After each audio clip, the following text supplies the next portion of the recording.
ونعوذ بالله من شرور أنفسنا ومن سيئات أعمالنا من يهده الله فلا مضل له ومن يضلل فلا هادي له أشهد أن لا إله إلا الله وحده لا شريك له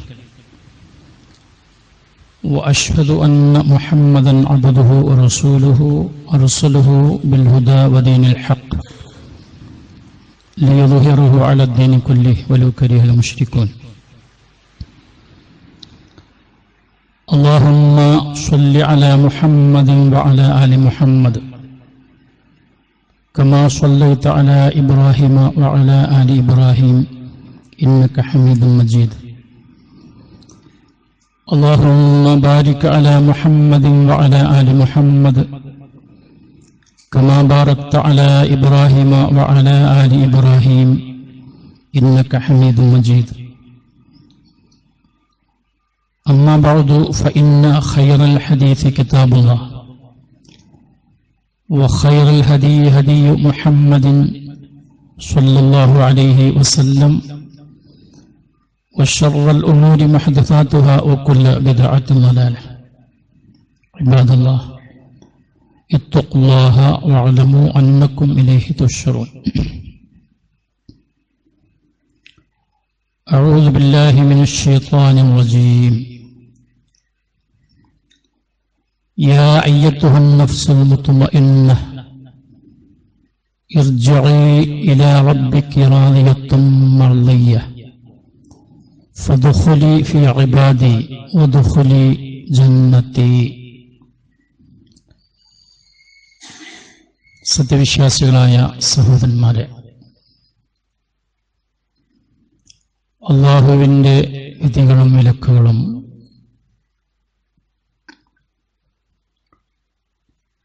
നമ്മുടെ ഐഹിക ജീവിതത്തിൽ എല്ലാ മേഖലകളിലും അങ്ങേയറ്റം ശ്രദ്ധിച്ചും സൂക്ഷിച്ചും ഭക്തിപൂർവ്വം ജീവിക്കണമെന്ന് ആദ്യമേ ഓർമ്മപ്പെടുത്തുകയാണ്.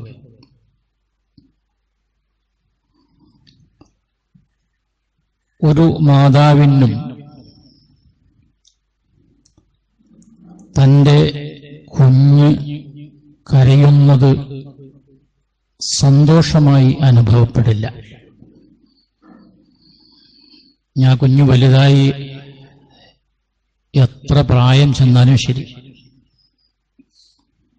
തൻ്റെ മക്കൾ വിഷമിക്കുന്നത് കാണുമ്പോൾ, അവരുടെ കണ്ണിൽ നിന്ന് കണ്ണുനീരൊഴുകുന്നത് കാണുമ്പോൾ, അവർ കരയുന്നത് കാണുമ്പോൾ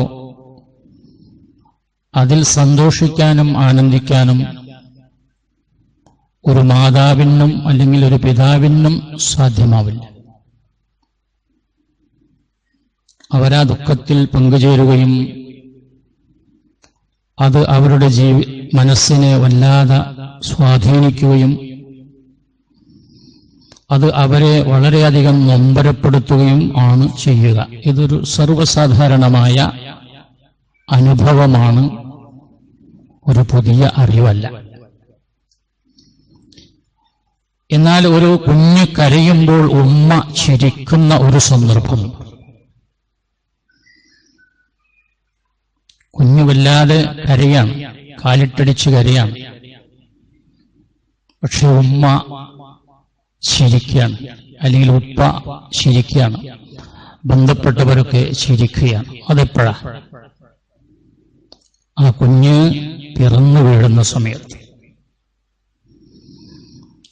മാതാവിന്റെ ഗർഭാശയത്തിൽ നിന്ന് കുഞ്ഞ്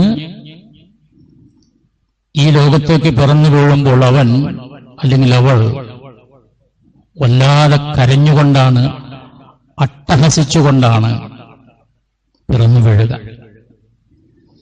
കരയുന്നില്ലെങ്കിലാണ് കുഞ്ഞിന് പ്രശ്നം. കരയുന്നില്ലെങ്കിൽ ഡോക്ടർമാർ പ്രത്യേകം ആ കുട്ടിയെ പരിഗണിക്കും, കരയണം. പക്ഷെ അപ്പൊ മാതാവ് ചിരിക്കുക, പിതാവും ചിരിക്കുക, ബന്ധുക്കളും ബന്ധപ്പെട്ടവരും ചിരിക്കുക. അതൊരു ലേബർ റൂമിൽ വെച്ചാണെങ്കിൽ അവിടെയുള്ള സിസ്റ്റർമാരും ഡോക്ടറും ചിരിക്കുക, കുട്ടി കരയാൻ. നിസ്സഹായനായ പിഞ്ചു പൈതൽ, ചോര കുഞ്ഞ്, ഏറ്റവും നിഷ്കളങ്കനായ കുഞ്ഞിന്റെ കരച്ചിൽ കേൾക്കുമ്പോൾ തൊട്ടടുത്തുള്ളവരൊക്കെ നിന്ന് ചിരിക്കുക. അപ്പൊ ഇങ്ങനെ ഒറ്റ സന്ദർഭമേ ജീവിതത്തിലുള്ളൂ. തന്റെ കുഞ്ഞിന്റെ കരച്ചിൽ കേൾക്കുമ്പോൾ മാതാവ് ചിരിക്കുക എന്ന ഒരനുഭവം ജീവിതത്തിൽ ഒരൊറ്റ പ്രാവശ്യം, അത് കുഞ്ഞ് പിറന്നു വീഴുമ്പോഴാണ്. ഇനി ആ കുഞ്ഞ് മരണപ്പെടുന്ന സമയത്ത് അവന്റെ മാതാവും പിതാവും അവിടെ ഉണ്ടെങ്കിൽ അവരും അടുത്ത ബന്ധുക്കളും എല്ലാം കണ്ണുനീർ പൊഴിക്കുകയും കരയുകയും വാവിട്ട് അട്ടഹസിക്കുകയും ചെയ്യുന്ന ഒരു സന്ദർഭമുണ്ട്.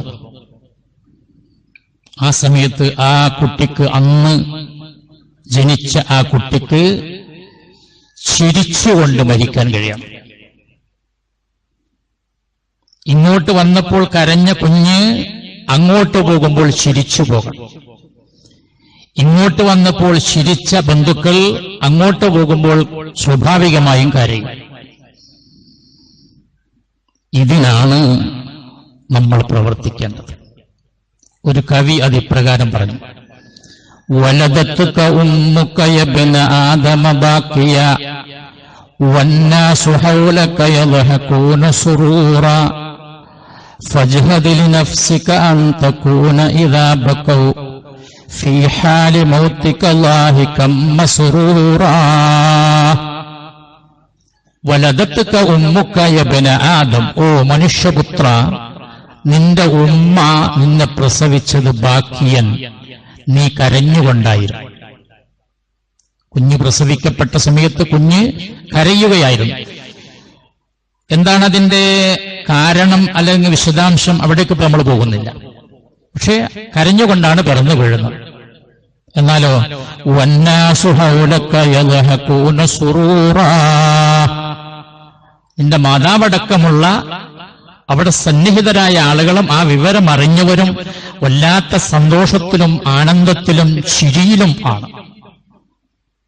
എന്നാൽ ഫജ്ഹദ് ലിനഫ്സിക അൻ തകൂന ഇദാ ബഖൗ ഫീ ഹാലി മൗതിക ലാഹികം മസ്റൂറ.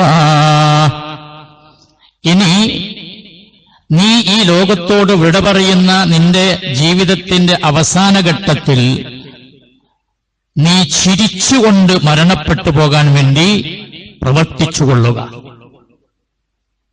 അപ്പോൾ നിന്റെ അടുത്തുള്ള നിന്റെ ബന്ധുക്കൾ, മാതാവ്, പിതാവ്, അല്ലെങ്കിൽ ഭാര്യ, ഭർത്താവ്, അല്ലെങ്കിൽ മക്കൾ, അടുത്ത ബന്ധുക്കൾ, സഹപാഠികൾ, സുഹൃത്തുക്കൾ, അവരൊക്കെ നിന്റെ വേർപാടിൽ മനം നൊന്ത് കരയുകയായിരിക്കും, കണ്ണുനീർ പൊഴിക്കുകയായിരിക്കും. അപ്പൊ ചിരിച്ചുകൊണ്ട് മരണപ്പെട്ടു പോകാനുള്ള പ്രവർത്തനങ്ങളിൽ നീ വ്യാപൃതമാവുക. വളരെ സംക്ഷിപ്തമായ ഒരാശയമാണ് ആ കവി പറഞ്ഞത്.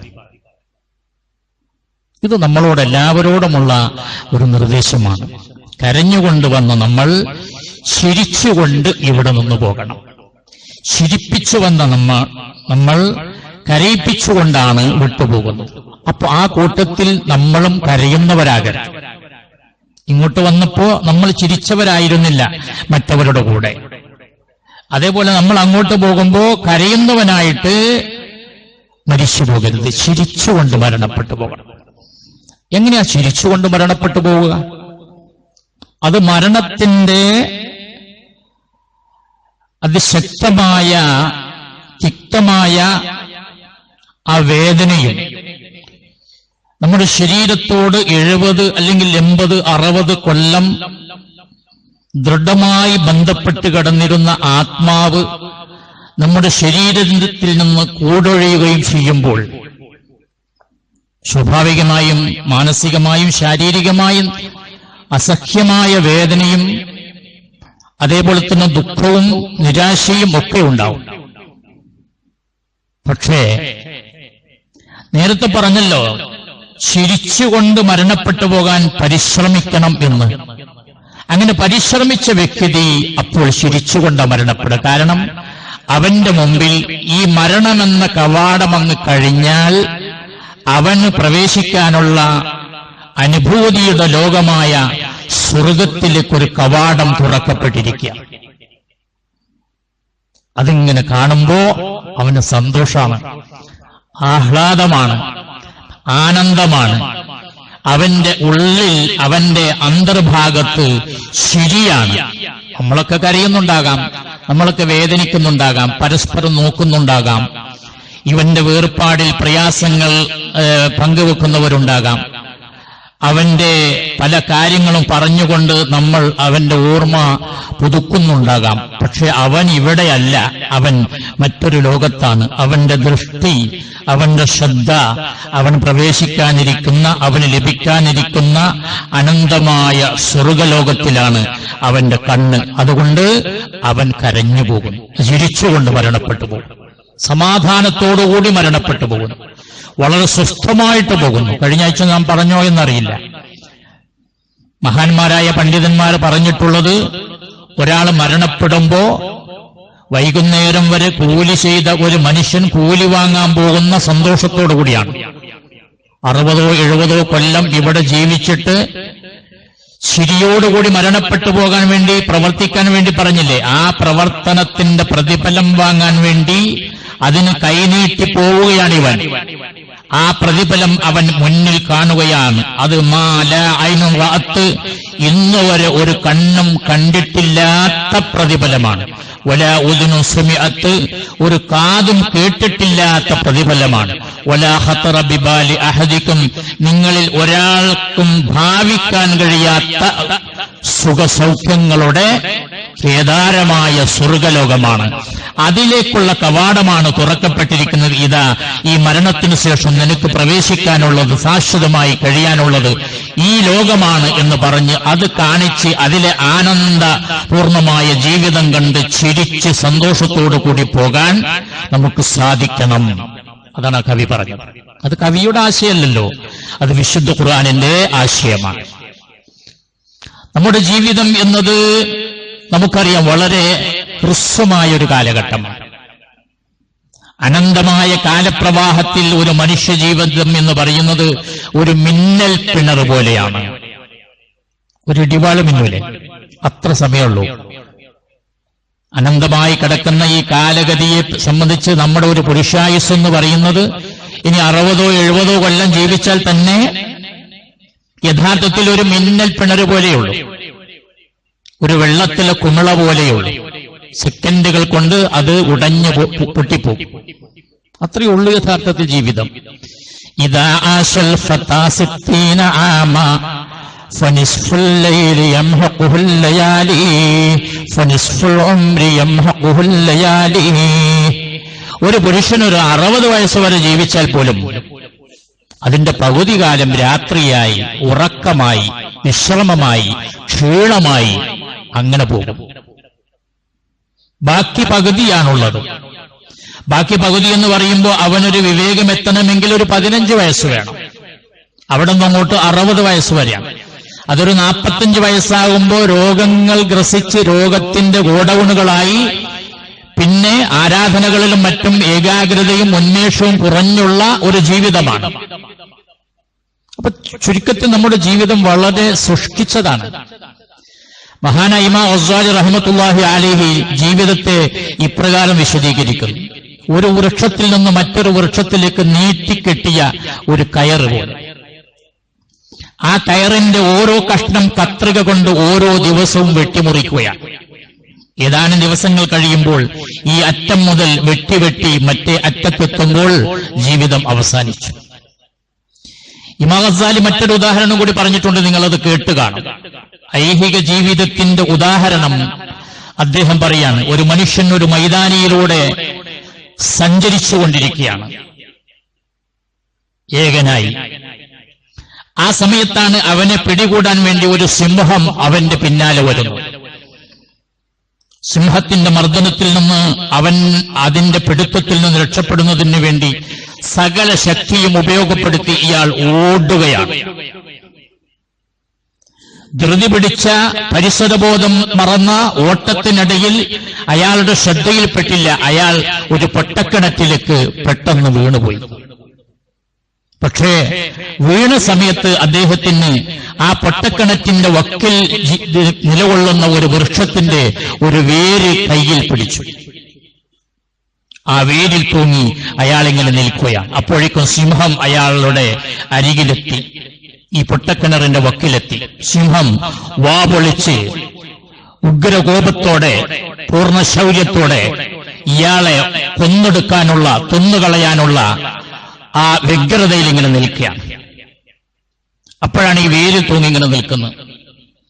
പക്ഷെ താഴോട്ട് നോക്കിയപ്പോഴോ, അപ്പോഴാണ് അയാൾ താഴോട്ടൊന്ന് നോക്കിയത്. ആ കിണറിനകത്ത് അതിന്റെ താഴെ മുള്ളുകളും കുപ്പിച്ചില്ലുകളും സർപ്പങ്ങളും തേളുകളും അങ്ങനെ അയാൾക്ക് പ്രയാസമുണ്ടാക്കുന്ന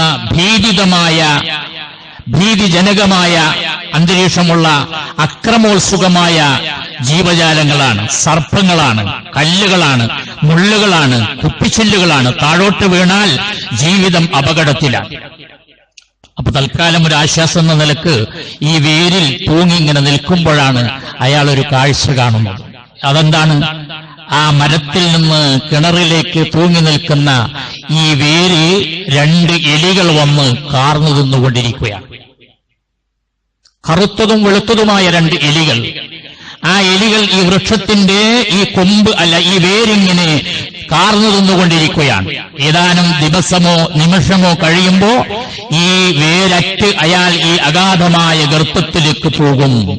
ഇതുപോലെയാണ് മനുഷ്യന്റെ ഐഹിക ജീവിതം. അവിടെ ഇമാം ഗസാലി ഉദ്ദേശിച്ചത്, ആ സിംഹം കൊണ്ട് ഉദ്ദേശിച്ചത് മലക്കുൽ മൗത്ത്. മലക്കുൽ മൗത്ത് വെടികൂടാൻ വേണ്ടി വന്നപ്പോൾ നമ്മൾ ഓടി രക്ഷപ്പെടാം. ഖുൽ ഇന്നൽ മൗത്തല്ലദീ തഫിറൂന മിൻഹു, നിങ്ങൾ ഓടി രക്ഷപ്പെടാൻ പോകുന്ന മരണം എന്ന് പറഞ്ഞില്ലേ. എങ്ങനെങ്കിലും ഓടി രക്ഷപ്പെടണമെന്ന ആഗ്രഹം. മരണ ഓട്ടം നമ്മൾ പറയാറില്ലേ? അതെന്താ? സർവശക്തിയും ഉപയോഗപ്പെടുത്തിക്കൊണ്ടുള്ള ഒരു ഓട്ടം. ഇനി അതിനേക്കാൾ വേഗതയുള്ള ഒരു ഓട്ടം ഉണ്ടാവില്ല. മരണത്തെ ഭയന്നിട്ട് അതിൽ നിന്ന് രക്ഷപ്പെടാനുള്ള ഓട്ടാണ്. ആ ഓട്ടത്തിനിടയിലാണ് ഐഹിക ലോകമാകുന്ന ഈ വൃക്ഷത്തിന്റെ വേരിൽ തൂങ്ങി അല്പസമയം നമ്മൾ നിൽക്കുന്നത്. പക്ഷേ ആ വേരിന് കറുത്തതും വെളുത്തതുമായ എലി അഥവാ രാവും പകലുമാകുന്ന സമയം കാർന്നു തിന്നുകൊണ്ടിരിക്കുകയാണ്. ഏതാനും മിനിറ്റുകൾക്കുള്ളിൽ അത് അറ്റ് അവൻ അഗാധമായ ഗർത്തത്തിലേക്ക്, അവന്റെ ബർസഖി ജീവിതത്തിലേക്ക്, പരലോക ജീവിതത്തിലേക്ക് ഓടി അകലുകയാണ്, അല്ലെങ്കിൽ എത്തിപ്പെടുകയാണ്. ഇതാണ് മനുഷ്യജീവിതം. അപ്പൊ അതിനിടയ്ക്ക് കിട്ടുന്ന ഈ വേളയിൽ, ഈ സന്ദർഭത്തിൽ നമ്മുടെ ജീവിതത്തെ നമ്മൾ ശരിക്കും ഉപയോഗപ്പെടുത്തുക. ഇത് ഞാനൊരു വഅളായിട്ടോ അല്ലെങ്കിൽ ഒരു ഖുതുബയായിട്ട് അങ്ങനെ പറയുന്നതല്ല. ഇതൊരു വസ്തുതയായിട്ട്, ഒരു യാഥാർത്ഥ്യമായിട്ട് ഞാൻ എന്റെ സുഹൃത്തുക്കളുടെ ശ്രദ്ധയിൽ ഒരു ചർച്ച പോലെ അവതരിപ്പിക്കുകയാണ്. അപ്പോ വിഷയത്തെ വിലയിരുത്തല്ല വേണ്ടത്, വിഷയാവതരണത്തെ വിലയിരുത്തുകയല്ല വേണ്ടത്. നമ്മുടെ മുമ്പിൽ കിട്ടിയ ഈ സമയത്തെ പരമാവധി നമ്മൾ ഉപയോഗപ്പെടുത്തുക എന്നതാണ്. ഓരോ 24 മണിക്കൂർ കഴിയുമ്പോഴും നമ്മൾ നമ്മുടെ അജലിലേക്ക് അടുക്കുകയാണ്, നമ്മുടെ അവധിയിലേക്ക് അടുക്കുകയാണ്. ഓരോ സൂര്യോദയവും യഥാർത്ഥത്തിൽ നമ്മുടെ ശത്രുവാണ്. നമ്മുടെ ചുമരിൽ തൂക്കിയിട്ടുള്ള ഘടികാരത്തിന്റെ ഓരോ സെക്കൻഡിന്റെ അടികളും നമ്മുടെ ശത്രുവാണ്. കാരണം നമ്മുടെ ആയുസ്സിന്റെ ഒരു ഭാഗം അവൻ കവർന്നെടുക്കുകയാണ്. 24 മണിക്കൂർ ഒരു ദിവസം നമ്മുടെ ജീവിതത്തിൽ നിന്ന് കവർന്നെടുക്കുകയാണ്. ഞാൻ രാവിലെ ഒരു പ്രഭാഷണം കേട്ടു, ഒരു രാഷ്ട്രീയക്കാരന്റെ പ്രഭാഷണം.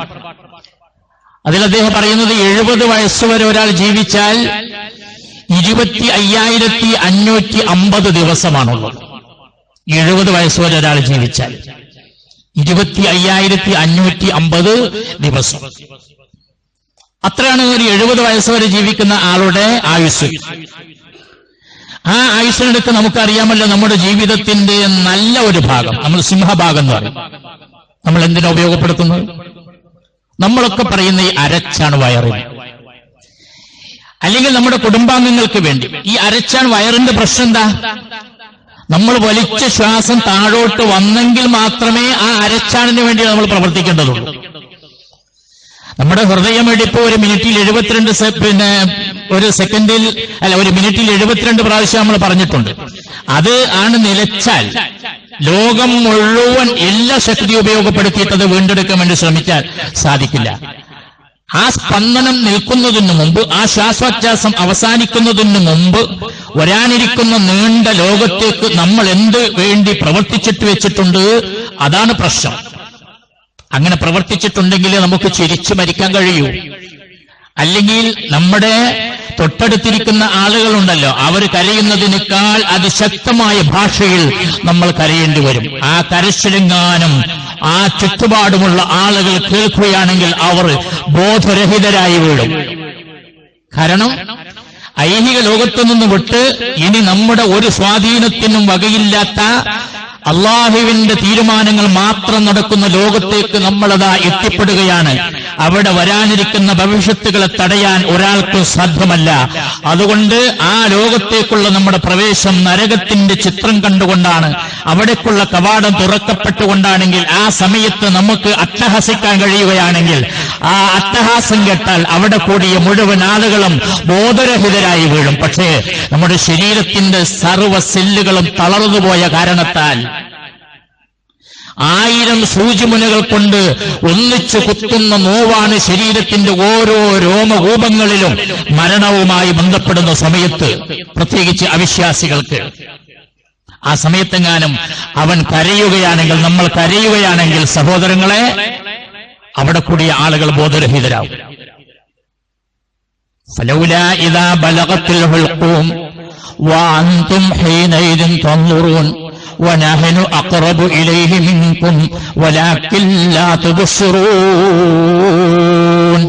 മനുഷ്യന്റെ ജീവൻ അവന്റെ തൊണ്ടക്കുഴിയിലെത്തിയാൽ എന്ന് പറഞ്ഞാൽ അവസാനമായാൽ, ലാസ്റ്റായാൽ, വഅൻതും ഹീനൈദിൻ തൻദുറൂൻ, അവന്റെ ബന്ധപ്പെട്ടുകളും സുഹൃത്തുക്കളും കുടുംബാംഗങ്ങളുമായ നിങ്ങൾ അവന്റെ അരികിലിരുന്ന് പരസ്പരം നോക്കുകയാണ്. ഇയാളുടെ വേർപാട്, അയാൾ കാണിക്കുന്ന ഗോഷ്ഠികൾ, അയാൾ കാലിനോട് ചേർത്ത് വലിക്കുന്നത്, അയാളുടെ ഹൃദയം അതേപോലെ തന്നെ പൊന്തുകയും താഴുകയും ചെയ്യുന്നത്, അയാളുടെ ശ്വാസോച്ഛ്വാസങ്ങൾ തമ്മിൽ പരസ്പരം വളരെ വളരെ വിദൂരമുള്ളത്, അകൽച്ചയുള്ളത്, ഈ പ്രയാസം നമ്മൾ കാണുകയാണ്. അയാളുടെ മൂക്കിലൂടെയും വായിലൂടെയും നുരയും പതയും വരികയാണ്.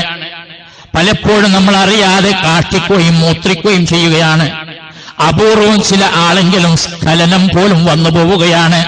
മരണത്തിന്റെ വേദന, അതിന്റെ അസഖ്യത, അതിന്റെ പ്രയാസം വിശ്വാസികൾക്കുണ്ടാവില്ല കേട്ടോ. വിശ്വാസികളുടെ ആത്മാവിനെ വെണ്ണയിൽ നിന്നും നൂല് ഊരിയെടുക്കുന്ന ലാഘവത്തോടെ മലക്കുൽ മൗത്ത് പിടിച്ചെടുക്കുമെന്ന് മഹാനായ പ്രവാചകൻ സല്ലല്ലാഹു അലൈഹി വസല്ലമ പറഞ്ഞിട്ടുണ്ട്. അല്ലാത്ത ആളുകൾക്ക് ഈ നേരത്തെ പറഞ്ഞ വേദന അനുഭവിക്കണം. എന്നാൽ എനിക്ക് വേദനിക്കുന്നു എന്ന് പറയാൻ നിങ്ങൾക്ക് അയാൾക്ക് കഴിയോ? ഇല്ല. അതാണ് അല്ലാഹു തആല പറയുന്നത്, വനഹ്നു അഖറബു ഇലൈഹി മിൻകും. ആ മനുഷ്യനോട്, മരണവുമായി മല്ലിടുന്ന വ്യക്തിയോട് നിങ്ങൾ എത്രമാത്രം അടുത്തിരിക്കുന്നുവോ അതിനേക്കാൾ അടുപ്പമുള്ള ആളാണ് നാം. അയാളുടെ മനസ്സെന്ത് മന്ത്രിക്കുന്നു, അയാളുടെ ശരീരം എത്രമാത്രം വേദനിക്കുന്നു എന്ന് നമുക്കാണ് നിങ്ങളെക്കാൾ അറിയുക. അയാൾ വിലപിക്കുന്നു, അയാൾ സഹതപിക്കുന്നു, അയാൾ ഒരിറ്റ സമയത്തിന് വേണ്ടി യാചിക്കുന്നു. അദ്ദേഹം പറയുകയാണ്, റബ്ബിർജൂനി ലഅല്ലി അഅമലു സ്വാലിഹാ. അല്ലാഹുവേ, ഒന്ന് മടക്കിത്താ, ഒരു 5-10 മിനിറ്റെങ്കിലും ബാക്കി വെച്ചതാ. ഇപ്പോൾ തന്നെ പിടികൂടാതെ തികച്ചും ദാരുണമായിട്ടും അവിചാരിതമായിട്ടുമാണ് മരണം എന്നെ പിടികൂടിയിട്ടുള്ളത്. ഞാനിത് ഓർത്തിട്ടുണ്ടായിരുന്നില്ല, ഞാൻ കരുതി വെച്ചിട്ടുണ്ടായിരുന്നില്ല, ഞാൻ അതിനുവേണ്ടി സജ്ജമായിട്ടുണ്ടായിരുന്നില്ല തമ്പുരാനെ. അതുകൊണ്ട് ഒരിറ്റ സമയം നൽകണമേ എന്ന് അയാൾ യാചിക്കുകയാണ്. അല്ലാഹു തആല പറയുകയാണ്, കല്ലാ ഇന്നഹാ കലിമത്തുൻ ഹുവ ഖായിലുഹാ. ഇതെല്ലാ വിശ്വാസികൾ പറയുന്ന വാക്കാണോ? ഈ വാക്കിന് ഇവിടെ ഒരു പരിഗണനയുമില്ല. അവലം നുഅമ്മിറുക്കും മാ യതദക്കറു ഫീ മൻ തദക്കറ വജാഅകുമുൻ നദീർ. അഖീർ. എന്താണ് ജീവിതത്തിന്റെ അവസാന ഘട്ടത്തിൽ ഇങ്ങനെ യാചിക്കുവാനും ഒരിറ്റു സമയത്തിന് വേണ്ടി ചോദിക്കുവാനും കാരണം? അവലം നുഅമ്മിറുക്കും മാ യതദക്കറു ഫീഹി മൻ തദക്കറ. ആലോചിക്കാവുന്നവൻ ആലോചിക്കുവാൻ, ഇത്തരം സന്ദർഭം വരുമെന്ന് ചിന്തിക്കുവാൻ, അത് മനസ്സിലാക്കി കിട്ടുവാനുള്ള സമയവും സന്ദർഭവും ആയുസ്സും പ്രായവും നൽകിയില്ലയോ? 40, 50, 60 വയസ്സിനടുക്ക് ഇത്തരമൊരു രംഗം വരാനുണ്ട് എന്ന് അനുഭവവേദ്യമായിരുന്നില്ലയോ? ചുറ്റുപാടുമുള്ള നിന്റെ സഹോദരൻ ഞെട്ടറ്റ് വീണപ്പോൾ അതിന് നീ സാക്ഷിയായിരുന്നില്ലയോ? അരോഗദൃഢഗാത്രന്മാരായ ചെറുപ്പക്കാരുടെ ദാരുണമായ മരണത്തെപ്പറ്റി നിനക്ക് ആലോചിച്ചുകൂടായിരുന്നുവോ? അതുകൊണ്ട് കല്ലാ ഇന്നഹാ കലിമത്തുൻ ഹുവ ഖായിലുഹാ. ഈ സന്ദർഭത്തിൽ എല്ലാവരും ആവശ്യപ്പെടുന്ന കേവലം ഒരു ആവശ്യമാണ്, അതിൽ പരിഗണനയില്ല. ഖാല റബ്ബി, അല്ലാഹു തആല പറയുകയാണ് മറ്റൊരു സ്ഥലത്ത്, റബ്ബി ലൗലാ അഖർതനീ ഇലാ അജ്ലിൻ ഖരീബ്. മരണമാസന്നമായ മലക്കുൽ മൗത്തിന്റെ പിടുത്തത്തിൽ അകപ്പെട്ടു എന്ന് ബോധ്യപ്പെട്ട വ്യക്തി യാചിക്കുകയാണ്, പറയുകയാണ്, അല്ലാഹുവിനോട് അപേക്ഷിക്കുകയാണ്, റബ്ബി ലൗലാ അഖർതനീ ഇലാ അജ്ലിൻ ഖരീബ്. ഒരു അടുത്ത സമയത്തേക്ക്, ഒരു 10 മിനിറ്റിലേക്ക്, ഒരു അരമണിക്കൂറിലേക്ക് റബ്ബേ എന്നെ എന്തുകൊണ്ട് നിനക്ക് പിന്തിച്ചു തന്നുകൂടാ? ഫഅസ്സദ്ദഖ വഅകും മിനസ്സാലിഹീൻ. എന്നാൽ എനിക്ക് ഒരുപാട് ധർമ്മം ചെയ്യാണ്ടായിരുന്നു. ഞാൻ എന്റെ പണം മുഴുവൻ ഇവിടെ എന്റെ അനന്തരാവകാശികൾക്ക് വിട്ടേച്ചുകൊണ്ടാണ് പോകുന്നത്. അതിൽ നിന്ന് ഒരു നയാ പൈസ പോലും ഇനി എനിക്ക് ഫലപ്പെടുകയില്ല റബ്ബേ. അതെടുത്ത് നിന്റെ മാർഗത്തിൽ ചെലവഴിക്കാമായിരുന്നു. അല്പസമയമുണ്ടെങ്കിൽ, കൊടുക്കാൻ കഴിയില്ലെങ്കിൽ വസിയത്തെങ്കിലും ചെയ്യാമായിരുന്നു. വഅകും മിനസ്സാലിഹീൻ, നല്ലവനായിട്ട് ജീവിക്കാമായിരുന്നു. പക്ഷെ മറുപടി, വലൻ യുഅഖിറല്ലാഹു നഫ്സൻ ഇദാ ജാഅ അജലുഹാ. അല്ലാഹു നിശ്ചയിച്ച സമയമെത്തിയാൽ ഒരു വ്യക്തിയെ ഒരു സെക്കൻഡ് പോലും, ഒരു നിമിഷാർദ്ധം പോലും പിന്നെ പിന്തിക്കുന്ന പ്രശ്നമില്ലടോ. അതുകൊണ്ട് കഴിഞ്ഞു. നിന്റെ ഭാണ്ഡം അടക്കി വെച്ചു. ഇനി ആ ഭാണ്ഡത്തിലൊന്നും ചേർക്കാൻ നിനക്ക് സാധ്യമല്ല. നിന്റെ ജീവിതകാലത്ത് ഇതോർത്ത് നീ ചെയ്ത വല്ലതുമുണ്ടെങ്കിൽ അത് മാത്രം പരലോകത്ത് തുറന്നു വെക്കുമ്പോ നിനക്ക് കാണാൻ പറ്റും. അപ്പൊ നമ്മള് സമയത്തിന് വേണ്ടി യാചിക്കും. ഈ വലിയ കമ്പനികൾ കേട്ടിട്ടില്ലേ? കമ്പനികളെ റപ്പർമാർക്ക് കമ്പനി നൽകുന്ന നിർദ്ദേശമുണ്ട്. മാനേജർ വിളിച്ചു വരുത്തിട്ട് അവർക്ക് കൊടുക്കുന്ന ചില ക്ലാസ് ഉണ്ട്. ആ ക്ലാസ്സിൽ ഒരു ചോദ്യവും അതിന് ഉത്തരവും അവർ പറയണം. അവരോടൊരു ചോദ്യം. എന്താ ചോദ്യം എന്നറിയോ? റപ്പർമാരോട് ചോദ്യം, ലോകത്ത് ഏറ്റവും അമൂല്യമായ, വിലമതിക്കാൻ കഴിയാത്തത് എന്താണ്? എന്താ അവർ മറുപടി പറയേണ്ടതെന്ന് അറിയോ? സമയമാണ്. എന്താ കാരണം? ഒരു സെക്കൻഡ് പോലും നഷ്ടപ്പെടുത്താതെ കമ്പനിയുടെ ഉൽപ്പന്നങ്ങൾ മറ്റുള്ളവരിലേക്ക് എത്തിക്കുവാൻ ജാഗരൂകരാകാൻ വേണ്ടി അവർക്ക് നൽകുന്ന നിർദ്ദേശമാണ് ജീവിതത്തിൽ ഏറ്റവും അമൂല്യമായ, മൂല്യവത്തായ വസ്തു അല്ലെങ്കിൽ സംരംഭം എന്നത് സമയം എന്ന പ്രതിഭാസമാണ്. ഒരു മുഅ്മിനെ സംബന്ധിച്ചിടത്തോളം അങ്ങനെ തന്നെ ഏറ്റവും വിലപ്പെട്ടത് സമയം. ഒരു സെക്കൻഡ് പോലും നഷ്ടപ്പെട്ടാൽ അത് വലിയ പരാജയമാണ്. അതുകൊണ്ട് കിട്ടുന്ന സെക്കൻഡ്, കിട്ടുന്ന മിനിറ്റ്, കിട്ടുന്ന മണിക്കൂർ, കിട്ടുന്ന ദിവസം, കിട്ടുന്ന ആയുസ് ചിരിച്ചുകൊണ്ട് മരണപ്പെടുന്നതിന് വേണ്ടിയുള്ള പ്രവർത്തനങ്ങളിൽ വ്യാപൃതമാകാനാണ് അല്ലാഹു തആല നമ്മളോട് പറയുന്നത്. എന്നാ നമുക്ക് സമാധാനത്തോടുകൂടി മരിക്കാം. ഇവിടെ എന്തോ ആകട്ടെ, നമ്മൾ വെറുതെ വിചാരിക്കുകയാണ് വിട്ടേച്ചു പോകുന്ന ആളുകളെ പറ്റി വ്യാകുലപ്പെടാൻ. അള്ളാഹുവിന്റെ മലക്കുള്ള അവരോട് പറയാണ്, അല്ലാ തഖാഫൂ വലാ തഹ്സനൂ. വരാനിരിക്കുന്ന ലോകത്ത് എന്തു സംഭവിക്കുമെന്നോർത്ത് നിങ്ങൾ ഭയപ്പെടേണ്ട ആവശ്യമില്ല. അവിടെ നിങ്ങൾക്ക് ശാന്തിയുടെയും സമാധാനത്തിന്റെയും ലോകമായ സ്വർഗമാണ്. വലാ തഹ്സനൂ, നിങ്ങൾ വിട്ടേച്ചു പോകുന്ന പറക്കമുറ്റാത്ത നിങ്ങളുടെ കുഞ്ഞുങ്ങളെ ആലോചിച്ച്, വയോവൃദ്ധരായ നിങ്ങളുടെ മാതാപിതാക്കളെ ആലോചിച്ച്, വിധവയാകാൻ പോകുന്ന നിങ്ങളുടെ ഭാര്യയെ ആലോചിച്ച്, പണിതീരാത്ത പ്രശ്നങ്ങൾ ആലോചിച്ച്, നിങ്ങൾ തുടങ്ങിവെച്ച പദ്ധതികളൊന്നും പൂർണ്ണമാക്കി നിർവഹിക്കാൻ കഴിയാത്തതിന്റെ പേരിലൊന്നും നിങ്ങൾ ദുഃഖിക്കേണ്ടതില്ല, വിഷമിക്കേണ്ടതില്ല. നിങ്ങളുടെ മരണശേഷം അത് ഭംഗിയായിട്ട് നിർവഹിക്കാൻ നാമുണ്ട്. നഹ്നു ഔലിയാഉകും ഫിൽ ഹയാത്തിദ് ദുനിയാ വഫിൽ ആഖിറ. ഇഹലോകത്തും പരലോകത്തും നിങ്ങളുടെ സഹായികളായി, ബന്ധുക്കളായി, ബന്ധുമിത്രാദികളായി, രക്ഷാധികാരികളായി നാമുണ്ട്. അതുകൊണ്ട് സന്തോഷത്തോടെ, സമാധാനത്തോടെ മരിച്ചുപോയിക്കൊള്ളാൻ വിശ്വാസിയോട് അള്ളാഹുവിന്റെ മലക്കുകൾ പറയുമെന്ന് വിശുദ്ധ ഖുർആൻ. അതാണ് നമ്മൾ ഓതി വെച്ച സൂറത്ത് ബലദിന്റെ അവസാന ഭാഗം. എല്ലാവർക്കും അറിയാവുന്ന ആയത്താണ്. യാ അയ്യത്തുഹൻ നഫ്സുൽ മുത്മഇന്ന, മരണസമയത്ത് വെപ്രാളമില്ലാത്ത, ബേജാറില്ലാത്ത, വിഷമമില്ലാത്ത, വ്യാകുലതകളില്ലാത്ത, സമയം ആവശ്യപ്പെടേണ്ടതില്ലാത്ത, തന്റെ ഉത്തരവാദിത്വം സമ്പൂർണമായി നിർവഹിച്ചു വന്നുപോയ പിഴവുകളും കുറവുകളും റബ്ബിനോട് ഏറ്റുപറഞ്ഞുകൊണ്ട് സ്വസ്ഥമായി മരണപ്പെടുന്ന സമാധാനമുള്ള ആത്മാവേ, ഇർജിഇ ഇലാ റബ്ബികി റാളിയത്തം മർളിയ, ഏതൊരു റബ്ബിൽ നിന്നാണോ നീ ഇഹലോകത്തേക്ക് വന്നത് ആ റബ്ബിലേക്ക് തന്നെ തിരിച്ചു പോവുക. ഏതൊരു കൂട്ടിലായിരുന്നുവോ നിന്റെ ആത്മാവുണ്ടായിരുന്നത് ആ കൂടതാ മണ്ണിലേക്ക് വെക്കാൻ പോവുകയാണ്. അത് മണ്ണിൽ ലയിച്ചു ചേരാൻ പോവുകയാണ്. അത് മണ്ണോട് ഒട്ടിച്ചേരുകയാണ്. അതിനകത്തുണ്ടായിരുന്ന നീയാകുന്ന നിന്റെ ആത്മാവ് നിന്റെ റബ്ബിലേക്ക് തിരിച്ചു പോകുന്നത് റാളിയത്വം, തൃപ്തിയോടുകൂടി, സംതൃപ്തിയോടുകൂടി തിരിച്ചു പോവുക. ആ റബ്ബിനെ പറ്റി തൃപ്തി, അവന്റെ ഒരുക്കി വെച്ചിട്ടുള്ള സ്വർഗീയ സുഖങ്ങളെപ്പറ്റി ആലോചിച്ചിട്ടുള്ള സംതൃപ്തി.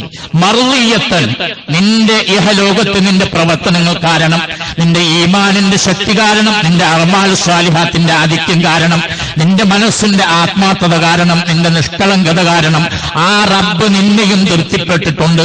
അതുകൊണ്ട് നിന്റെ റബ്ബും നീയും പരസ്പരം തൃപ്തിപ്പെട്ടുകൊണ്ട് നിന്റെ റബ്ബിലേക്ക് മടങ്ങുക. ഫദ്ഖുലീ ഫീ ഇബാദി, എന്നിട്ട് നീ എന്റെ അടിമകൾ അഥവാ എന്റെ സ്വാലിഹായ അടിമകളുടെ കൂട്ടത്തിൽ നീ പ്രവേശിച്ചു കൊള്ളുക. വദ്ഖുലീ ജന്നത്തി, അവരോടൊപ്പം ഞാൻ നിനക്ക് വേണ്ടി ഒരുക്കി വെച്ച സ്വർഗത്തിൽ നീ പ്രവേശിച്ചു കൊള്ളുക. നമ്മളോട് പറയുന്ന കാര്യം, അത് വിശ്വാസികളോട് പറയുന്ന കാര്യം. ഇത് പറയുമ്പോ ആർക്കാ സന്തോഷമില്ലാതിരിക്കുക, ആർക്കാ ആഹ്ലാദില്ലാതിരിക്കുക, ആർക്ക് ആനന്ദമില്ലാതിരിക്കുക? ഇവിടെ കരയട്ടെ, പിഴിയട്ടെ, ബേജാറാകട്ടെ, അട്ടഹസിക്കട്ടെ, ആവലാദികൾ പറയട്ടെ, നമ്മെ സംബന്ധിച്ചിടത്തോളം അതൊന്നും പ്രശ്നമില്ല. നമ്മൾ ഏറ്റവും ആനന്ദപൂർണമായ ഈ ഐഹിക ജീവിതത്തിന്റെ എല്ലാവിധ കുടിസ്സുകളിൽ നിന്നും, പ്രയാസങ്ങളിൽ നിന്നും, രോഗങ്ങളിൽ നിന്നും, കട്ടപ്പാടിൽ നിന്നും, അപഹാസ്യങ്ങളിൽ നിന്നും, കുറ്റപ്പെടുത്തലുകളിൽ നിന്നും സമ്പൂർണമായ ശാന്തിയുടെയും സമാധാനത്തിന്റെയും ആനന്ദത്തിന്റെയും ആഹ്ലാദത്തിന്റെയും ലോകത്തേക്ക് മരണമെന്ന കവാടം കടന്നുകൊണ്ട് പോവുകയാണ്. അങ്ങനെ പോകാൻ നമുക്ക് സാധിക്കാം. അൽമൗത്തു ബാബും വകുല്ലുന്നാസി ദാഖിലുഹു യാ ലൈത ശഅരിയ ബഅദൽ മൗത്തി മദ്ദാറു. മരണം ഒരു കവാടമാണ്, ഒരു ഗേറ്റ്. എവിടേക്കുള്ള ഗേറ്റ്? ഇൽ ജന്നത്തി ഔ ഇലൻ നാർ, സ്വർഗ്ഗത്തിലേക്കോ നരകത്തിലേക്കോ ഉള്ള ഗേറ്റാണ്. വകുല്ലുന്നാസി ദാഖിലുഹു, ആ ഗേറ്റിലൂടെ എല്ലാവരും പ്രവേശിക്കണം. നരകത്തിലേക്കുള്ള ഗേറ്റാണെങ്കിൽ അങ്ങോട്ട് പോകണം, സ്വർഗ്ഗത്തിലേക്കുള്ള ഗേറ്റാണെങ്കിൽ അങ്ങോട്ട് പോകണം. എന്നിട്ട് അദ്ദേഹം പറയുന്നത് യാ ലൈത ശഅരിയ ബഅദൽ മൗത്തി മദ്ദാറു, എന്റെ മരണശേഷം ഏത് കവാടത്തിലൂടെയാണ്, ഏതാണ് എന്റെ വീടെന്ന് എനിക്ക് മുൻകൂട്ടി അറിയാൻ സാധിച്ചിരുന്നെങ്കിൽ, മരണമാവുന്ന കവാടത്തിലൂടെ ഞാൻ പ്രവേശിക്കുമ്പോൾ സ്വർഗത്തിലേക്കുള്ള കവാടത്തിലൂടെയാണോ നരകത്തിലുള്ള കവാടത്തിലൂടെയാണ് ഞാൻ പോകുന്നത് എന്ന് മുൻകൂട്ടി അറിയാൻ സാധിച്ചെങ്കിൽ അത് സാധിക്കില്ല. അത് അവസാന ഘട്ടത്തിൽ നമ്മുടെ കണ്ണിൽ കാണിച്ചു തരുമ്പോൾ മാത്രമേ സാധിക്കൂ. അതുവരെ നമ്മൾ പ്രവർത്തിച്ചുകൊണ്ടിരിക്കുക, പ്രയത്നിച്ചുകൊണ്ടിരിക്കുക. ഒറ്റ വാക്കിൽ ശിഷ്ടകാലം, അനുകൂലമായ സാഹചര്യം, ആരോഗ്യം, ഒഴിവ് സമയം, നമ്മുടെ നിമിഷം, നമ്മുടെ മിനിറ്റ്, നമ്മുടെ മണിക്കൂർ, നമ്മുടെ ആഴ്ച, നമ്മുടെ മാസം, നമ്മുടെ കൊല്ലം, നമ്മുടെ ആയുസ് സന്തോഷത്തോടുകൂടി, ആനന്ദത്തോടുകൂടി, മറ്റുള്ളവർ കരയുമ്പോഴും ചിരിച്ചു മരണപ്പെടാൻ വേണ്ടിയുള്ള പ്രവർത്തനങ്ങൾ വ്യാപൃതമാകുക. അല്ലാഹു അനുഗ്രഹിക്കുമാറാകട്ടെ.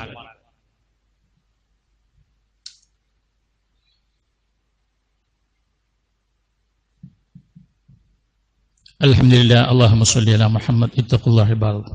അല്ലാഹുവിനെ വഴപ്പെട്ടും ഭയപ്പെട്ടും ജീവിക്കാൻ